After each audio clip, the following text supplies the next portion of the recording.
Hello दोस्तों, भाई मैं हूं जितेंद्र यादव और आप देख रहे हैं जेके एजुकेशन जंक्शन। तो मित्रों, इस वीडियो में हम बात करने वाले हैं सीपीआर यानी कार्डियो पल्मोनरी रिसस्टेशन, जिसको हम बेसिक लाइफ सपोर्ट भी कहते हैं यानी BLS। तो चलिए वीडियो शुरू करते हैं।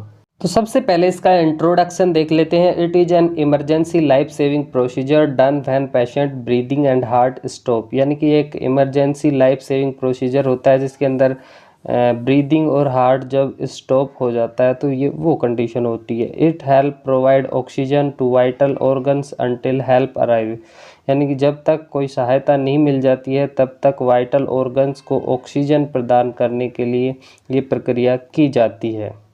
किन किन कंडीशन के अंदर CPR देते हैं? तो पहली कंडीशन है कार्डियक अरेस्ट की कंडीशन में, रेस्पिरेटरी अरेस्ट की कंडीशन में, CO2 या फिर कार्बन मोनोऑक्साइड पॉइजनिंग की कंडीशन में, इलेक्ट्रिक शॉक, एयरवे ऑब्स्ट्रक्शन और ड्रग रिएक्शन की कंडीशन में CPR देते हैं। उसके बाद में असेसमेंट ऑफ CPR, यानी कैसे पता लगाएंगे कि इस पेशेंट को CPR की ज़रूरत है। तो सबसे पहले apnoea, absent of प्यूपिल, dilate प्यूपिल, unconsciousness और साइनसिस एंड फिट्स, इनकी कंडीशन अगर देखने को मिलती है तो उसको CPR की ज़रूरत होती है उस पेशेंट को। Sequence of CPR for health care provider, यानी हेल्थ केयर प्रोवाइडर द्वारा जो CPR का सीक्वेंस होगा वो क्या होगा। सबसे पहले डिटरमाइन द अनकॉन्शियसनेस, अनकॉन्शियसनेस जो होती है उसको डिटरमाइन करेंगे। इसके लिए पेशेंट को टच करेंगे और उससे पूछेंगे कि उसका नाम क्या है। अगर मरीज कॉन्शियस है तो और रिस्पॉन्स करता है तो उसको CPR की ज़रूरत नहीं है, लेकिन अगर मरीज़ अनकॉन्शियस है और कोई रिस्पॉन्स नहीं करता है तो उसको CPR की ज़रूरत होती है। दूसरे नंबर पे assess the pulse for 5 to 10 second, यानी पल्स को असेस करेंगे 5 से 10 सेकेंड तक। पेशेंट की पल्स असेस करते हैं, अगर पल्स महसूस हो रही है तो CPR की ज़रूरत नहीं, लेकिन अगर पल्स एब्सेंट है तो CPR की ज़रूरत है। तीसरा, perform chest compression, chest compression देने के लिए सबसे पहले पेशेंट को फ्रीम व फ्लैट सतह पर सुपाइन पोजीशन में लिटा देते हैं, यानी सीधा उसको कोई समतल जगह पे लिटा देते हैं। उसके बाद में चौथा काम करेंगे ओपन एयरवे, यानी एयरवे को ओपन करेंगे। इसके दो मेथड होते हैं, हेड टिल्ड चिन लिफ्ट मेथड और दूसरा होता है जा थ्रस्ट मैन्यूवर, और पांचवा होता है check breath and deliver breath. उसके बाद में compression airway breathing formula for cardio pulmonary resuscitation, यानी CAB फार्मूला फॉर CPR। इसके लिए तीन चीज़ें होती हैं, पहला कंप्रेशन, दूसरा एयरवे, तीसरा ब्रीदिंग। सबसे पहले नंबर पे आता है compression.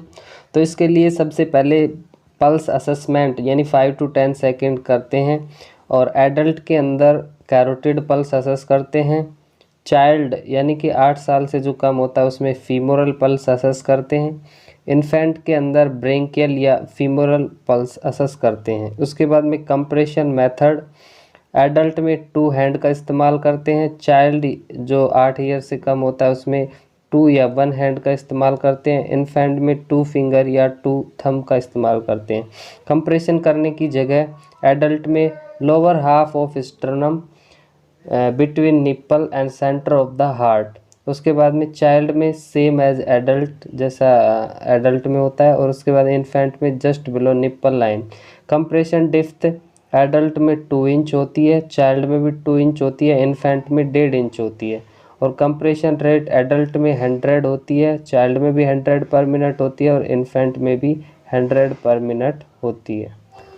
Compression and ventilation ratio according to rescuers, यानी वन रेस्क्यूअर है एडल्ट के अंदर तो 32 देंगे, और अगर चाइल्ड है तो उसके अंदर भी 30:2 देंगे, और इन्फेंट के अंदर 30:2, यानी 1 रेस्क्यूअर है तो यही होगा।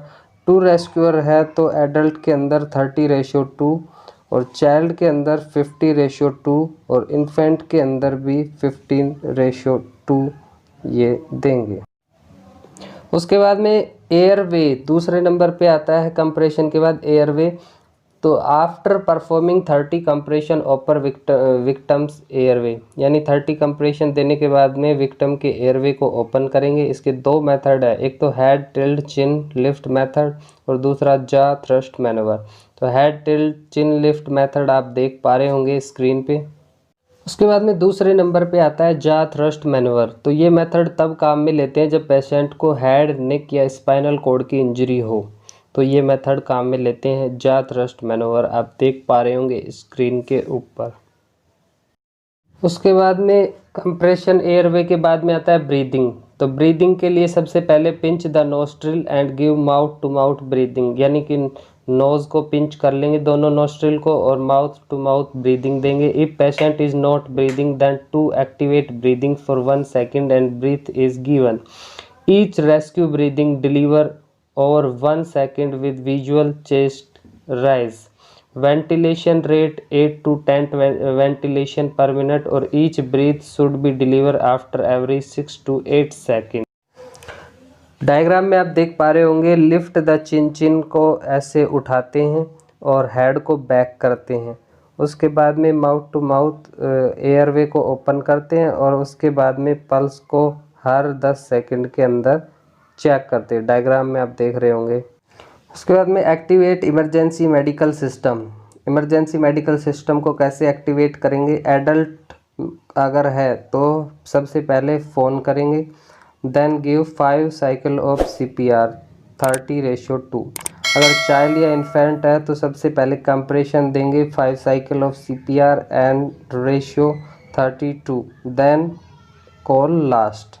यानी एडल्ट में सबसे पहले फ़ोन करेंगे और उसके बाद में CPR देंगे, जबकि जो अगर इन्फेंट है तो उसमें सबसे पहले CPR देंगे और उसके बाद में कॉल करेंगे। अगली चीज़ आती है डिफिब्रिलेशन। तो provide therapeutic dose of electric energy to the patient. Patient को इलेक्ट्रिक एनर्जी प्रोवाइड करते हैं। कॉल क्लियर 3 टाइम, 3 टाइम 3 बार क्लियर बोलते हैं। No one touching the bed, bed को कोई भी टच नहीं करता है। और जो पैडल प्लेसमेंट होता है वो base of the heart and apex of the heart पे ये दोनों पैडल प्लेस करते हैं। CPR के क्या क्या कॉम्प्लिकेशन हो सकते हैं, पहला रिब्स फ्रैक्चर हो सकती हैं, दूसरा फेल चेस्ट हो सकता है, तीसरा स्टर्नम में फ्रैक्चर हो सकता है। ये CPR के मोस्टली कॉम्प्लिकेशन है। कई बार एग्जामों में पूछा जा चुका है कि CPR के क्या कॉम्प्लिकेशन हो सकते हैं। अब कुछ मल्टीपल चॉइस क्वेश्चन है। सबसे पहला क्वेश्चन है while doing CPR the compression ventilation ratio in adult should be, यानी CPR देते समय कंप्रेशन वेंटिलेशन रेशियो क्या होगा एडल्ट के अंदर। A 15:2, B 20:2, C 30:2 या D 30:1। तो इसका राइट आंसर C हो जाएगा 30:2। नेक्स्ट क्वेश्चन है carotid pulse should be checked for, यानी कैरोटिड पल्स कितने टाइम तक चेक करनी चाहिए। A 5 to 10 second, B 10 to 15 second, C 15 to 20 second या D less than 5 second. The correct answer is 5 to 10 second, यानी A इसका right answer हो जाएगा। Question number 3, in case of accident what would you first examine, यानी accident के case में सबसे पहले क्या हम चेक करते हैं। सबसे पहले patient airway, B haemorrhage, C fractures या D पॉसिबल हेड इंजरी। तो इसका राइट आंसर हो जाएगा A पेशेंट एयरवे, यानी सबसे पहले एक्सीडेंट के केस में एयरवे को असेस करते हैं। नंबर 4 क्वेश्चन है the nurse is admitting a trauma patient to the emergency department, which of the following should be her priority intervention. A circulation, B breathing, C maintain open airway या D disability. तो इसके अंदर जो right option हो जाएगा वो हो जाएगा C, यानी मेंटेन ओपन एयरवे। C इसका राइट आंसर हो जाएगा। अब some short meaning that use in CPR, यानी CPR में यूज़ होने वाली कुछ शॉर्ट्स मीनिंग है, जैसे AMBU Ambu artificial manual breathing unit, AED automated external defibrillator, DNR do not resuscitate ATLS advance trauma life support, IPPB intermittent positive pressure breathing. तो ये कुछ इंपॉर्टेंट टर्मिनोलॉजीज थी। तो आई थिंक ये वीडियो आपको पसंद आया होगा। अगर ये वीडियो आपको पसंद आया तो अपने दोस्तों के साथ लाइक और शेयर करना ना भूलें। धन्यवाद।